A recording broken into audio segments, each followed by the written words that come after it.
Okay, so a quick update for everyone. I've managed to get the motor turned around in the yard. So this is now the front. It was over there. So I've managed to get the removalist dollies underneath it using the engine crane.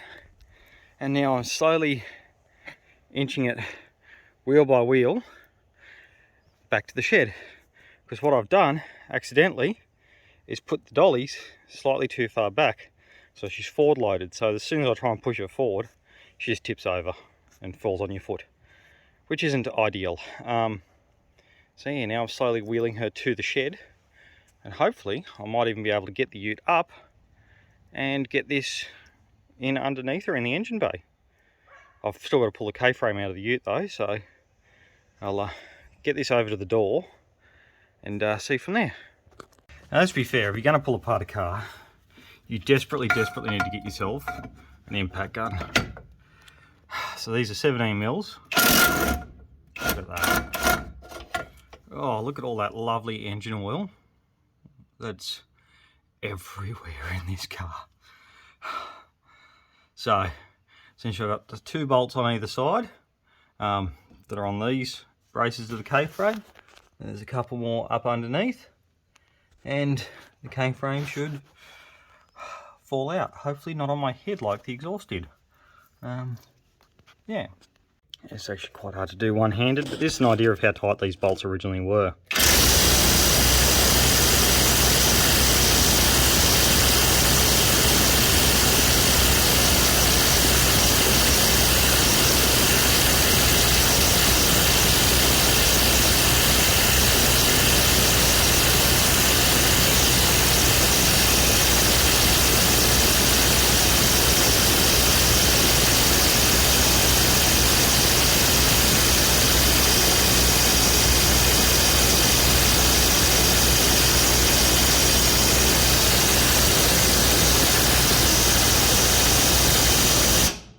Okay, I'm going to stop that now because that's 30 seconds and my ears hurt.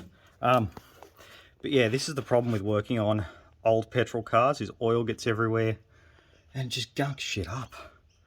That other bolt I'd already loosened a bit with a breaker bar, but this one is just not playing the game. Okay, so the end result to get this off was I had to put the breaker bar down there, brace my hoof against it, and just leverage with my body weight and my quads. And I managed to get it cracked. So hopefully that will come off now. Hopefully. Moment of truth where I broke the tension. There we go. Oh, look at all that rust. Oh, wow. Wow, let's just get this out. Oh, look at the corrosion on that one. No wonder that fella didn't want to come out. Oh. To be honest, I'm actually glad I'm replacing that because, oh geez, I don't put much stock in that anymore. Wow. Jeez, look at it coming off on my hands. Working on, like, every time I work on this jumbuck, I get crap all over my hands. Every time I work on the van, I'm squeaky clean. Oh, can't believe how much of a pain in the ass. Look at all that. Oh wow, look at the dust. Oh, the rust, sorry. That went off. Now, no one in the history of the world has ever accused me of being a smart man. However, I also don't like really heavy things falling on my head when I've got to be under it. I don't know which way this might swing as it comes down. So, as a precaution, I've run this strap through the suspension mounts, down, around through the control arms. So now when this comes free, when I'm under there, between those engine mounts, hopefully if it does swing, it's going to pivot forward into the engine bay. And from there I can then loosen off the strap and just drop it safely to the ground and not on my toes. Moment of truth. This last one comes out, this whole K-frame should drop straight out. Oh.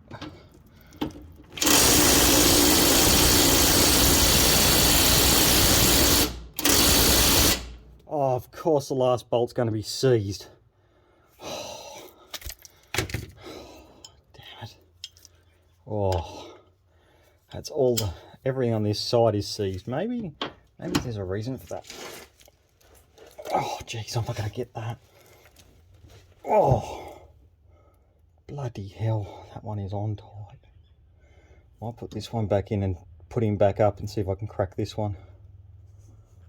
Right, well, this bolt here came off with the same amount of corrosion that the other K-frame bolt did. However, the whole K-frame is dropping.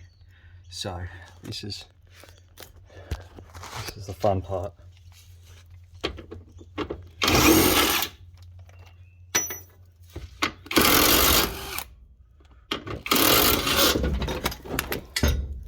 And me strap worked. That was exactly what I was concerned about happening and potentially crushing me. Because if I hadn't put that strap there, it probably would have fallen back here towards me. So I'm glad I did that. And now, without the possibility of dropping it on my toes, I will let this strap off. Oh, here we go. And she's on the ground. Nice and safe. Safe as houses, without hurting myself. So, it's always a win when I don't crush my feet or drop a K-frame on my head. But now, I reckon I can pull these engine mounts out, because I won't need them, because there is no upper engine mounts on the Envy. And then I can make up plates to go back to those points, and forwards those points there. Those are the front mounting points, and those other four are the back mounting points. So, ideal. The motor will just fit. And geez, I have to clean my shed. I know you're already in the comments saying, oh, Scotty, clean your shed. Yep, I'll get to it. You know, I can work around at the moment. This is my shed.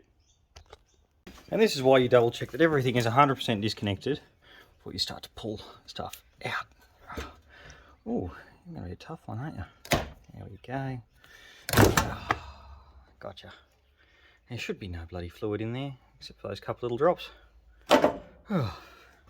Okay, so now comes the fun bit. I have the electric motor right in front of the ute. Oh, this is the moment we've all been waiting for me to bring this back, drop it in. So I've already realised that engine mount right there is going to have to come off. He just can't stay there because he is going to foul on the motor. I mean, that one on that side probably stay there. He's not really going to be in the way, but I also don't need him. So that's all going to come out next, and then I'm going to lift the front.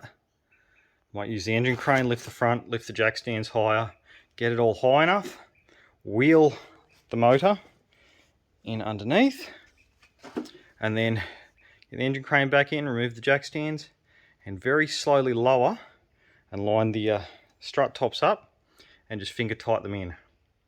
And then I should be able, fairly ready to start measuring up for my K-frame adapters. So it looks like I'm going to have to build a bar that goes across from that one and that one to the center mounts, which will be about there. And as for the back, I'm not exactly sure how I'm going to do that, but stay tuned. It should be fairly easy as well, because I'm going to use 10mm plate, maybe 15mm plate, measure it all up, cut it all up, and go get it cut out of, you know, what's that? What's 10mm? Oh, about 1/2 inch plate. Overkill is underrated, as they say. So, oh, and one other thing. So holding this in place, this is my charge adapter. Now, that one lines up with that hole perfectly. I just need to notch it out for the radiator support. I only have to drill a couple of holes here to put some riv nuts in, and that side's bolted on. And then I'll have to modify the bumper support slightly so I can get the charge cables in behind it. And yeah, that would be mounted because I can still get to my bonnet latch here, and I'll be able to mount my charge points at the front here easily, and there's more than enough clearance for all the cables to run down in behind there. So yeah, that's awesome. The other thing I'm not 100% sure about is there's where the steering input comes for the Envy. that's where the steering input comes for the jumbuck. Now those two will be fairly close in line. The other thing I'll have to go check up on is that because the jumbuck had a powered rack, or hydraulic assist rack, this has a Armstrong rack, because the Envy had power assist on the column. The jumbuck does not. It's got an Armstrong column. So do I want to just leave it as is and have Armstrong steering, or do I actually want power assist? So that's one thing I will have to decide, because that will just almost perfectly line up. I do have the Boss kit, however, to run a new steering wheel on the Envy. So I may just end up swapping the whole column over. But I just can't believe how close these cars are. Okay, so that's probably all I'm going to get done today, because it is lunchtime and I'm hungry.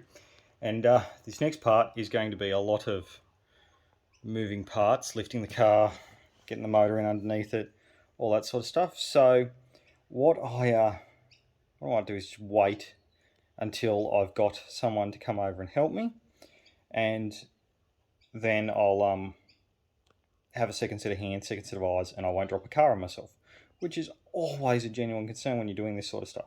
You've always got to try and be safe. I'm trying so hard to not look at the screen. I'm trying more to look at the camera, because I know that makes eye contact with you guys. So it used to be you had to impress people to get people to like you. Now you just need to impress the algorithm to get views and subscribes on YouTube. So if you could, please like the video, please subscribe to the channel, and thanks for watching.